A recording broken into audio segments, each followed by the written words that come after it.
14 years of Tory rule. Some shattered conclusions from a broken brain, by Ian Dunt. I've woken up in a hotel room with a hangover and without coffee. It is very early here. There is nowhere to get it. I am in pain, very bad pain inside of the skull. Terrible nightmare. The worst of all outcomes, suddenly horrifyingly real. Someone will surely die by my hand today, some young child or a tiny animal. This surely cannot stand. There must be some form of recompense for this suffering. All right, so politics, God help me. I originally intended for this to be a thoughtful piece looking back on the previous 14 years of Tory rule, but there is now a danger that it is simply a violent, savage screed of catatonic despair.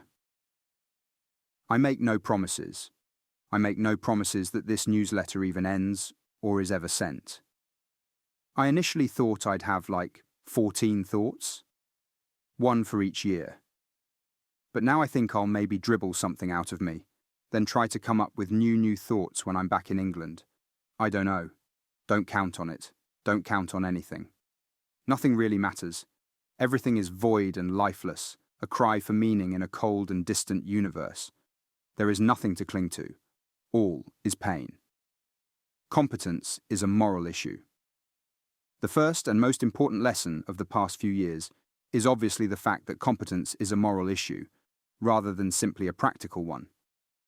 It is the mechanism that allows you to act in the world, to impose yourself on it.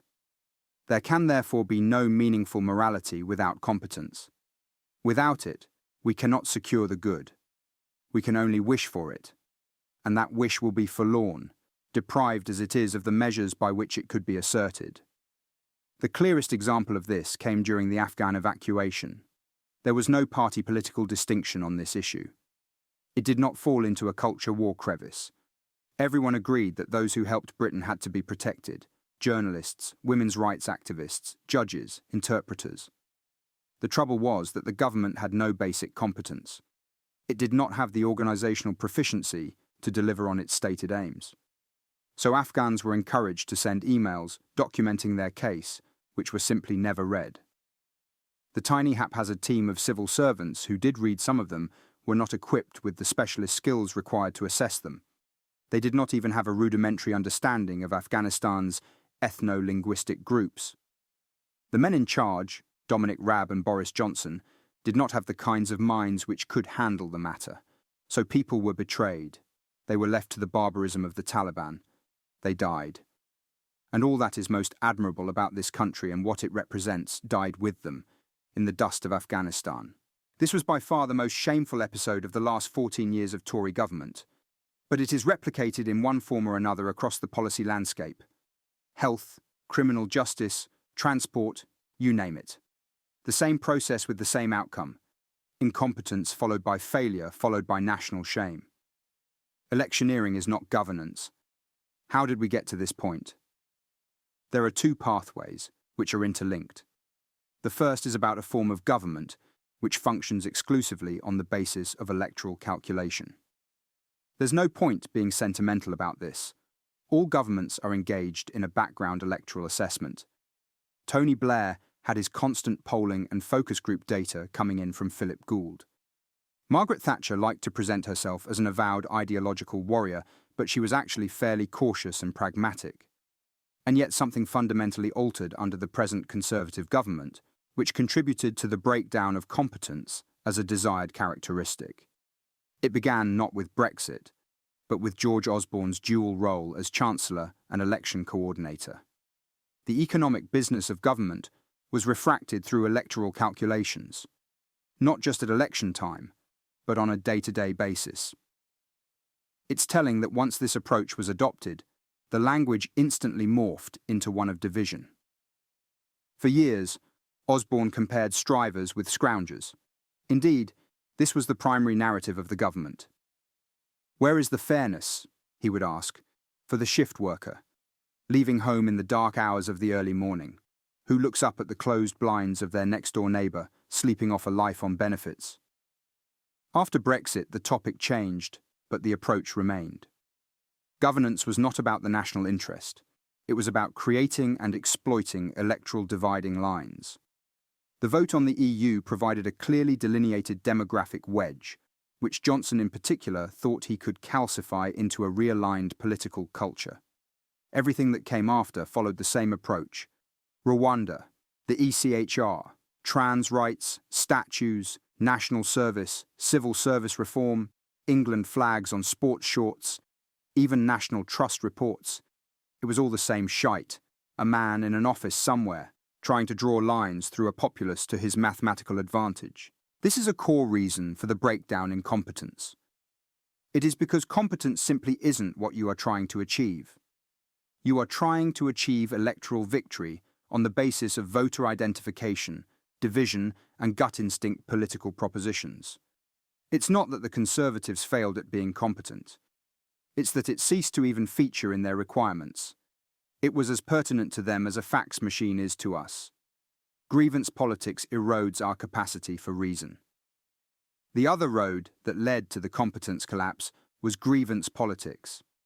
This is the language the Tory party has used since Brexit. It's a type of language which has always been preferred by populists. It's a natural byproduct of their worldview. It starts with splitting the world into a binary of good and evil.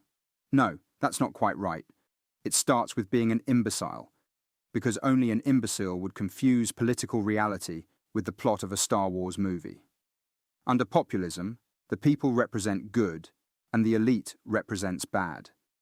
Anyone can be inserted or removed from either group as needs be, for whatever argument you're trying to make. So refugees are often tacitly placed in the elite column, while secretaries of state are placed in the people column. This really is so stupid it's incredible that it happens at all, but the human mind's capacity for failure is without limit. Needless to say, this type of thinking is ultimately derived from religious thought. Anyone who signs up to this binary quickly degenerates into grievance politics. Something bad happens, a financial crash, say, or a military defeat, or simple underperformance of public services, and you have to explain it. It can't be your fault because you represent the people, and the people are all good. So you say the elite is conspiring against the people. Soon enough, these conspiracy theories will multiply. You can see them now. What is the blob? What is the establishment? What is this nonsense about 15-minute cities, or Starmer's non-existent role in the Jimmy Savile affair, or Braverman's flirtation with the Great Replacement theory, or Tory MPs' enthusiasm for cultural Marxism? They're the germ of conspiracy thinking let loose, corrupting everything it touches, the politics of grievance and paranoia, the mind collapsing in on itself, the basic capacity to process reality crumbling away. The old Conservative Party, for all of its flaws, did not engage in this type of politics. Nor did the Conservative Party of George Osborne or David Cameron. The moment of change was Brexit.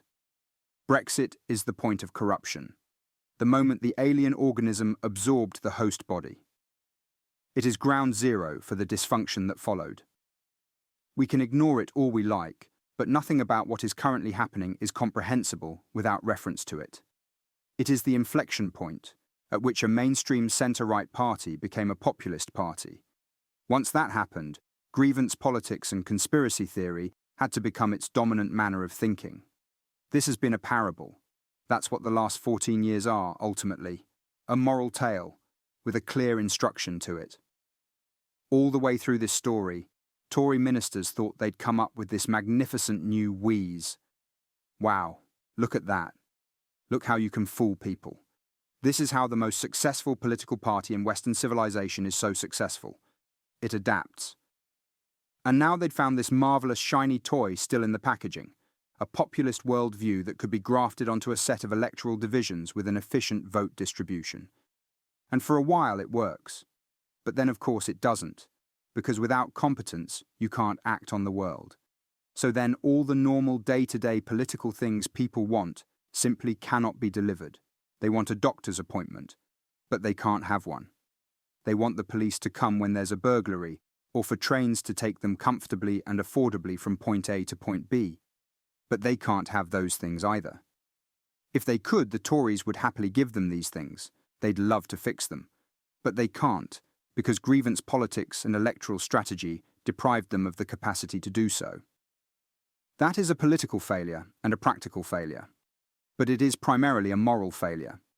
It means that people who could have survived their condition will not do so, that people are left afraid and alone when they've been the victim of a crime, that the mere process of commuting is made punishing and demeaning. The moral case for competence, that's what the Conservatives are discovering right now.